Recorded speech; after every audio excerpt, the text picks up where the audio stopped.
Assalamualaikum warahmatullahi wabarakatuh. Selamat malam, salam sejahtera untuk kita semua. Saya ucapkan terima kasih dan selamat datang kepada Bapak dosen yang saya hormati, yaitu Aid Samsudin, Esos, MSI. Dan saya ucapkan terima kasih juga kepada teman-teman mahasiswa yang telah hadir dalam kesempatan online kali ini. Perkenalkan, nama saya Asep Erawan, asal kampus Disip Sain, Sekolah Tinggi Ilmu Sosial dan Politik, jurusan Administrasi Publik. Saya di sini akan menjelaskan atau mempresentasikan hasil dari tugas saya, yaitu teori organisasi. Oke teman-teman, saya akan membahas bab 1 hal umum tentang organisasi, di mana pengertian organisasi atau konsep dasar organisasi itu berasal dari bahasa Latin dan bahasa Yunani. Dari bahasa Latin yang berarti organum, dan ya dari bahasa Yunani yaitu organon, yang berarti adalah alat, anggota, bagian, atau bagan. Jadi definisi dari organisasi itu memang banyak pengertian. Banyak para ahli organisasi yang melihat eksistensi organisasi dari sisi yang berbeda. Sehingga dari sudut pandang itulah yang kemudian melahirkan beberapa definisi tentang organisasi. Yang pertama, menurut Stephen Robin, organisasi adalah kesatuan atau entity sosial yang dikoordinasikan secara sadar, yang bekerja secara teratur untuk mencapai suatu tujuan bersama atau tujuan sekelompok orang. Yang kedua, menurut James DeManey, organisasi adalah bentuk perserikatan antara manusia untuk mencapai tujuan bersama. Dan yang ketiga, menurut Caster Brand, organisasi adalah suatu sistem usaha bersama antara dua orang atau lebih yang bersifat formal untuk mencapai suatu tujuan. Nah, jadi definisi menurut para ahli itu memang memiliki banyak perbedaan esensial, tetapi di sisi lain tujuannya sama, yaitu organisasi sebagai alat atau wadah yang dikoordinasikan secara formal dan informal oleh sekelompok orang. Dan yang selanjutnya mengenai unsur-unsur organisasi. Unsur-unsur organisasi itu terdapat 3 aspek hal penting di dalam sebuah organisasi. Yang pertama yaitu ada sekelompok orang, dan yang kedua ada kerjasama, dan yang ketiga ada tujuan. Di dalam organisasi itu ada sekelompok orang yang mencakup di dalamnya komitmen untuk bekerja sama dan mencapai tujuan bersama juga. Nah, 3 hal aspek itu harus menjadi landasan penting dalam sebuah organisasi, baik itu pemimpin maupun anggotanya. Untuk apa? Ya untuk terciptanya sebuah tujuan yang ingin dicapai secara efektif dan efisien melalui tahapan-tahapan atau evolusi-evolusi, sehingga melahirkan organisasi-organisasi yang baik dan juga berperan penting dalam sebuah negara. Dan selanjutnya ada ciri-ciri organisasi. Nah, tadi sudah dibahas di unsur-unsur organisasi, sama ya, ciri-ciri organisasi itu yang pertama ada sekelompok orang, dan yang kedua ada tujuan, yang ketiga ada kerjasama, dan keempat pembagian tugas dan tanggung jawab, dan yang kelima ada peraturan. Ciri-ciri organisasi itu yang satu mempunyai sekelompok orang atau kumpulan orang, dan yang kedua ciri-ciri organisasi itu ada tujuan. Nah, tujuan apa? Yaitu tujuan untuk menciptakan sebuah organisasi yang baik dan juga yang efektif. Dan yang ketiga ada kerjasama. Kerjasama di sini juga melibatkan beberapa banyak orang untuk mencapai suatu tujuan yang diinginkan.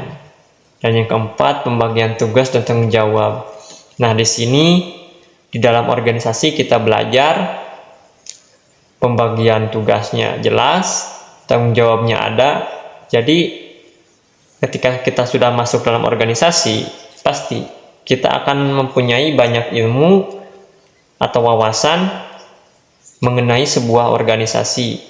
Karena dalam organisasi itu diarahkan, dididik, dan juga menjalankan organisasi itu bersama, tidak sendiri-sendiri gitu, melainkan ada komitmen yang pasti dan jelas terhadap strukturalnya gitu.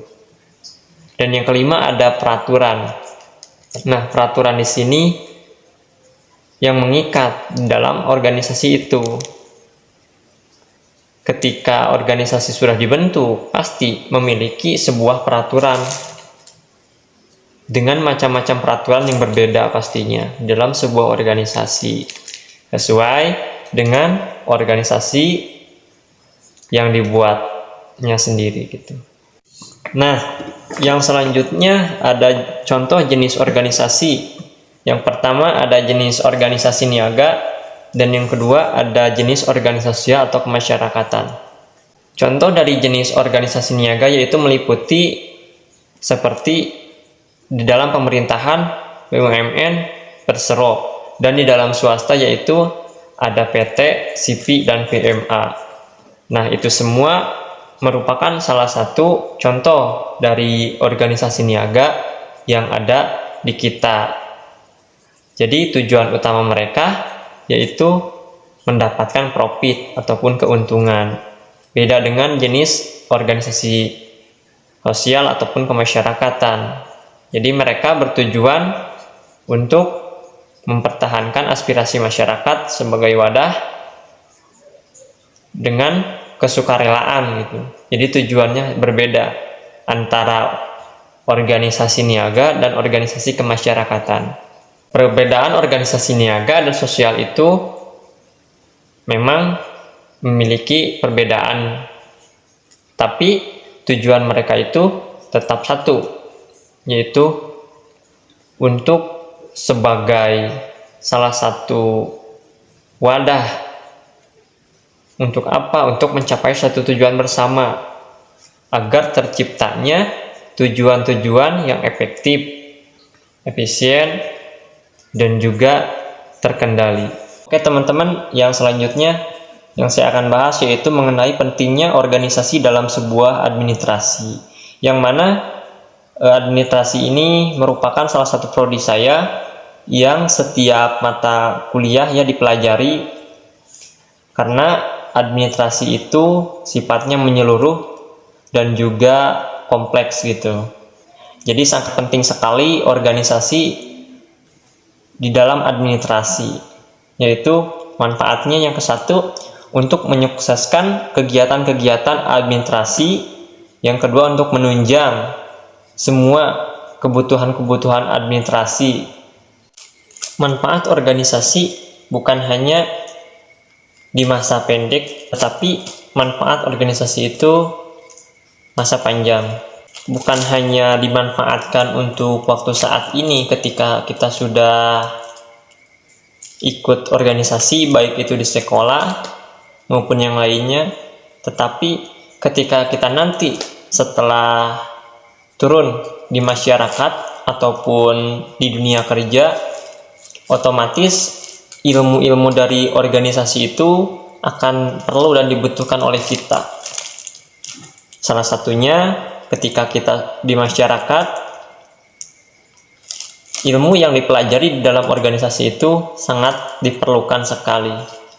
Karena komunikasi di dalam masyarakat itu bersosialisasi sangat penting, sehingga dibutuhkan ilmu-ilmu tentang sosialisasi dan juga ilmu-ilmu tentang kepemimpinan.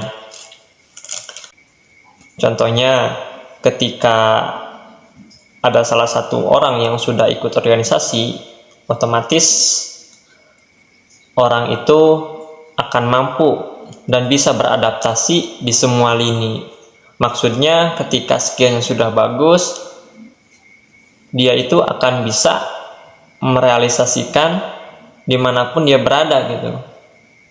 Beda dengan orang yang tidak berorganisasi. Jadi pemahaman ilmunya juga akan kurang, akan beda sekali gitu.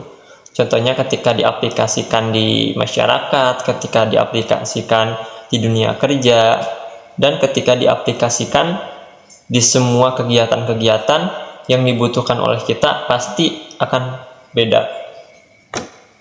Orang yang sudah berorganisasi itu mempunyai skill, baik itu skill kepemimpinan maupun skill organisasi. Dan skill itulah yang dibutuhkan saat ini. Banyak orang berorganisasi. Banyak, baik itu di perkotaan maupun di pedesaan.